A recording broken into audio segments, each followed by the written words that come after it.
ఒక ఆడపిల్ల తను ఒక మనిషిని నమ్మి మోసపోయింది.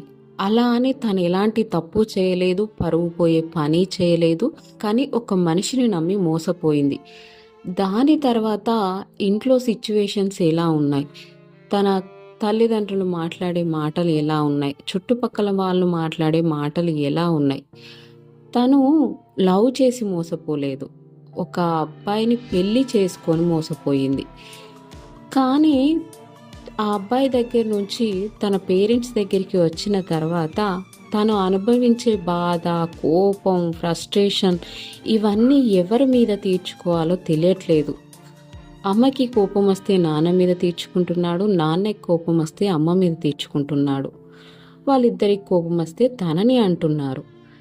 కానీ తనకి ఎవరి మీద తన కోపాన్ని తీర్చుకోవాలో తెలియక వాళ్ళని ఏమనలేక తను ఒక బుక్లో కొన్ని మాటలు రాసుకుంది, తన మనసులోని మాటలు. అవే ఇప్పుడు మీకు నేను చెప్తాను. నా వల్ల ఒక తప్పు జరిగింది, నిజమే, దానివల్ల మనందరం బాధపడుతున్నాం. కానీ నేను చెడ్డ పని మాత్రం చేయలేదు, మీ పరువు తీయలేదు. కేవలం ఒక మనిషిని నమ్మిన ఆ మనిషి నాకు నమ్మక ద్రోహం చేశాడు, అంతే. ఆ బాధ నుండి బయటికి రావడానికి నేను ప్రయత్నిస్తుంటే మీరేమో నాకు ఒక్క మిస్టేక్ వల్ల మీకు కూడా బాధ వచ్చిందని, ఆ బాధ నుండి బయటికి రావడానికి నేను ప్రయత్నిస్తుంటే మీరేమో నా ఒక్క మిస్టేక్ వల్ల మీకు కూడా బాధ వచ్చిందని తప్పంతా నాదే అన్నట్టు చూస్తున్నారు. మీరు నాతో మంచిగానే ఉంటున్నారు, నాకు సపోర్టు ఇస్తున్నారు, నా వెంట నిలబడ్డారు. కానీ ప్రతి విషయానికి ఇండైరెక్ట్గా నా మనసుకి గాయం చేస్తున్నారు. నేను చేసే ప్రతి చిన్న విషయానికి కూడా తప్పు వెతుకుతున్నారు. నేను అనే ప్రతి చిన్న మాటకి కూడా తప్పులు తీస్తున్నారు. నేను అక్కడ ఇక్కడ ఒకేలా ఉన్నట్టు అనిపిస్తుంది. ప్రతి దానికి తప్పు పడితే నేను మౌనంగానే ఉండిపోవాల్సి వస్తుంది. కానీ నాకు లోపల నరకంగా ఉంది. ఇది కూడా మీతో చెప్పుకోలేను. ఎందుకు నరకం, అన్నీ మేమే చూసుకుంటున్నాంగా, నువ్వు చేసుకున్నదే కదా అని అంటారేమో అని భయం. తల్లిదండ్రులైనా కూడా ఎంత ప్రేమగా చూసుకున్నా కూడా అన్ని విషయాలు వాళ్ళతో చెప్పుకోలేరు పిల్లలందరూ. ఎందుకంటే మేము చెప్పేది మా బాధ వినమని, అంతేకాని విని జడ్జ్ చేయాలని అనుకోము. లోపల బాధని లోపలే సమాధి చేస్తూ, లోపలే నరకం చూస్తూ, బాధని చెప్పాలని ఉన్న గొంతు దగ్గరే మాటల్ని నొక్కేస్తూ, నేను ఆగలేను అంటూ బయటికి సంద్రంలా ఉప్పొంగుతూ వస్తున్న కన్నీటి వరదని కంటే అంచుల్లోనే దాచేస్తూ, బాధ కనబడకుండా నవ్వును నటిస్తూ, నరకంగా ఉన్నా అన్నీ బాగానే ఉన్నాయి అని అంటూ, సముద్రం తన లోపలే అన్నీ లాక్కొని దాచుకున్నట్టు, భూమి ఎంత బాధ పెట్టినా ఓపిక్గా భారాన్ని మోస్తున్నట్టుగా నా గుండె లోపలే అన్నిటినీ సమాధి చేస్తూ మీకోసం నేను బయటికి చూడ్డానికి బాగున్నట్టుగా నటిస్తున్నా. ప్రతి ఆడపిల్ల జీవితం ఇంతేనేమో. ఎంత ఏజ్ వచ్చినా ఎప్పుడు ఎవరో ఒకరు పెట్టే కండిషన్స్ మధ్య ఉంటూ వాళ్ళు ఎలా బ్రతకమంటే అలా బ్రతకాలేమో. తల్లిదండ్రులు నా బిడ్డకి ఇంత కట్నం ఇచ్చాం, ఇంత బాగా చూసుకున్నాం, గారాబంగా పెంచాం, అన్నీ ఇచ్చామని గర్వంగా చెప్పుకుంటారు. కానీ వాటన్నిటి వల్ల ఆ అమ్మాయి సంతోషంగా ఉందా? అసలు ఆ అమ్మాయికి ఏం కావాలి? మీరిచ్చే డబ్బు, మీరిచ్చే సౌకర్యాలా?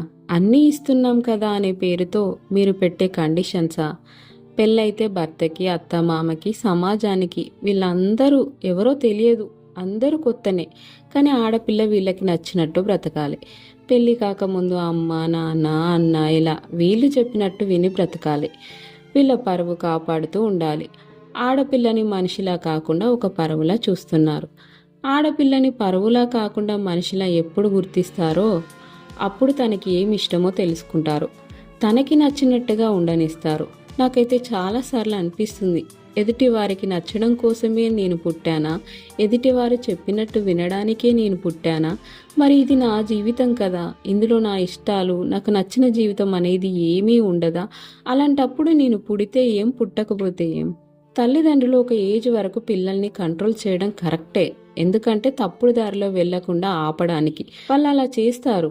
కానీ 25 ఏజ్ దాటిన వాళ్ళని, 30 ఇయర్స్ వచ్చిన ఆడపిల్లల్ని కూడా రిస్ట్రిక్షన్ చేస్తే ఎలా?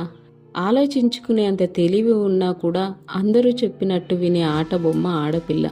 ఒక పక్క నేను పడుతున్న బాధ నుండి బయటికి రావడానికి ప్రయత్నిస్తుంటే, ఈ బాధే నాకు భారంగా ఉంటే తల్లిదండ్రుల నుండి ఇలా ఉండకు, ఇది చెయ్యకు, అది చెయ్యకు, ఇది తినకు, ఇప్పుడే నిద్రపోవాలి, ఇలాగే అలవాటు చేసుకోవాలి, ఇక నుండి ఇలాగే బ్రతకాలి అంటే జీవితం ఇంకా భారంగా మారుతుంది.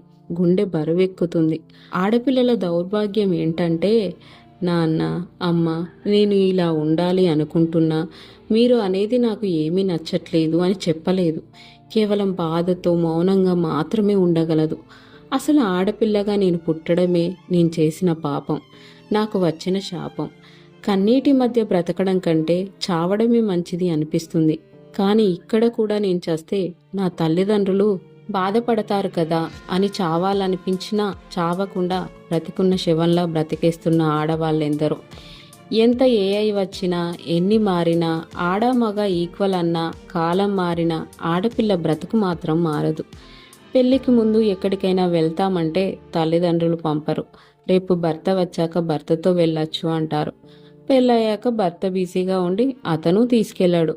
అయినా పెళ్లికి ముందు ఉండని స్వేచ్ఛ పెళ్ళయ్యాక ఉంటుందని అనుకోవడం తల్లిదండ్రుల మూర్ఖత్వం. పెళ్ళయ్యాక భర్తలు బయటికి తీసుకెళ్తారు. ఎక్కడికో తెలుసా? పెళ్ళిళ్ళు, బర్త్డే, శారీ ఫంక్షన్స్, ఇలాంటి వాటికి. ఇక్కడ ఆడపిల్ల నచ్చినట్టుగా ఎలా ఉంటుంది? అసలు ఆ ఫంక్షన్స్కి వెళ్ళడం తనకి ఇష్టమో లేదో కూడా అడగరు. వాళ్ళు ఆహ్వానించారు కాబట్టి వెళ్ళాలి. ఇంత కఠినంగా ఉంటుంది పెళ్ళయ్యాక జీవితం. అలాంటప్పుడు తల్లిదండ్రుల దగ్గర ఉన్నప్పుడేగా ఆడపిల్ల స్వేచ్ఛగా బ్రతకగలగాలి. తాగే నీళ్ళ దగ్గర నుండి తినే తిండి, వేసుకునే డ్రెస్సు, మాట్లాడే మాట, కూర్చునే విధానం, ఇలా అన్ని కండిషన్స్తో ఉంటే ఆడవాళ్ళకి ఊపిరిలా ఆడుతుంది. అయినా ఇలాంటి వాటిని సాంప్రదాయాల పేరుతో మన అమ్మలు, అమ్మమ్మలు, నానమ్మలు మనపై రుద్దుతారు.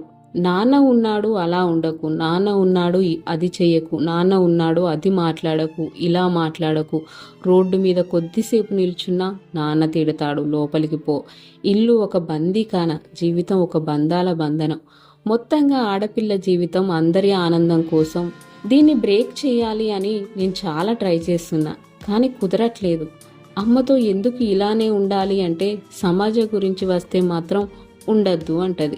కానీ ఇంట్లో మళ్ళీ నాకు ఉండే కండిషన్స్ మాత్రం మారవు. ఆడపిల్లగా పుట్టినందుకు తప్పదు అంటుంది. ఏం చెప్పాలి? ఎలా మార్చాలి వీళ్ళ ఆలోచనల్ని? మార్చగలమా? మార్పు వస్తుందా? అమ్మనే మార్చలేని నేను సమాజంలో మార్పు తేయగలనా? ఆడపిల్లకి కండిషన్స్ నుండి విడుదల ఎప్పుడు? నచ్చినట్టు బ్రతకగలదా? ఏమో తెలియదనే అంటా నేను. నన్ను నాలా బ్రతకనివ్వండి అని గట్టిగా అరిచి చెప్పాలని ఉంటుంది, కానీ చెప్పలేను. నాకు ఇలా బ్రతకడం నచ్చట్లేదు అని చెప్పాలని ఉంటుంది, కానీ చెప్పలేను. కానీ ఏదో ఒకరోజు నేను తల్లిదండ్రుల ముందు కూర్చొని నేను ఇలాగే బ్రతకాలి అనుకుంటున్నా అని చెప్పి తీరుతా. ఆ సమయం తొందరలోనే రావాలని కోరుకుంటున్నా. మీరు కూడా మీ పిల్లలకి నచ్చినట్టు బ్రతకనివ్వండి. పరువు అనేది కేవలం కొన్నిటిలోనే ఉండాలి. తప్పుడు పని చేస్తే, తప్పుడు మార్గంలో వెళితే, ఇంకొకరికి హాని చేస్తే, దానివల్ల ఒక కుటుంబం కానీ ఒక వ్యక్తి కానీ బాధపడితే అది పరువు తీసినట్టు. అంతేగాని ప్రేమిస్తే, వేరే క్యాస్ట్ వాళ్ళని ప్రేమించా పెళ్లి చేయండి అంటే పరువు తీసినట్టు కాదు. మొగుడు చెడ్డోడు అయ్యి డైవర్స్ తీసుకుంటే పరువు పోయినట్టు కాదు. ఆడపిల్ల తన డ్రీమ్స్ని సాధించడానికి కొన్ని ఆటల కోసం చిన్న బట్టలు వేసుకొని దేశం కోసం ఆడితే పరువు తీసినట్టు కాదు. తనకి నచ్చిన వర్క్ చేస్తే పరువు తీసినట్టు కాదు. పరువుగా ఆడపిల్లని చూడడం మానేయండి. తను మీలాగే పుట్టిన ఒక మనిషి అని, తనకి నచ్చిన ఒక జీవితం ఉంటుందని గుర్తించండి. ఇప్పటికైనా తల్లిదండ్రులు మారండి. చిన్న వాటికి కూడా కండిషన్స్ పెట్టకండి. ఆడపిల్లల్ని ఇలా ఉండొద్దు అని చెప్పడం మానేసి మగాడిని ఇలా చూడొద్దు అని చెప్పండి. నీ భార్య బానిస కాదు, మనిషి అని చెప్పండి. నువ్వు నీకు నచ్చినట్టు ఉండగలిగినప్పుడు ఆడపిల్ల కూడా నచ్చినట్టు బ్రతకగలగాలి అని చెప్పండి. పెళ్లి చేసుకోవాలా వద్దా అనేది ఆడపిల్ల ఇష్టం. ఎదురింటి వారి కోసమో, పక్కింటోడు అన్నాడనో, ఏజ్ అయిపోతుందనో పెళ్లి చేయకండి. ప్రతి ఆడపిల్ల తను సొంతంగా డబ్బు సంపాదించేదాకా పెళ్లి చేసుకోకూడదు అనేది నా అభిప్రాయం. తను సంపాదిస్తే తనకు నచ్చిన చిన్న చిన్న అవసరాలకి ఎవరి మీద డిపెండ్ కానవసరం లేదు. అప్పుడు కొన్ని కండిషన్స్కి తను తలవంచాల్సిన అవసరం లేదు.